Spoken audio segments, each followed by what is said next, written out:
Okay, so I went ahead and grabbed these because I want my porch to look cute without having to commit to the real plants because, let's be honest, that never ends well for me. These are the artificial boxwood topiary balls with the lavender, and they come as a set of two, already shaped and ready to use. Seriously, right out of the box. They're full and dense. They're not smashed or uneven like some faux plants can be. No fluffing. You literally pull them out of the box. I loved that about these.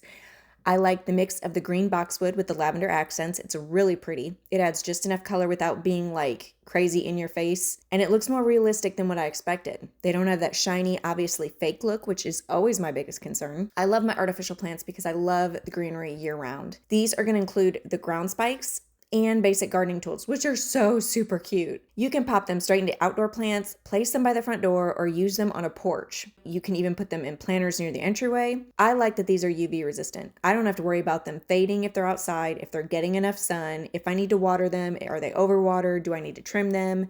No dead plants, no dead branches, no need to get them winterized. You just set them out and forget them. If you want your porch or front door area to look pulled together year round without the maintenance, these are a really easy decor win, you guys.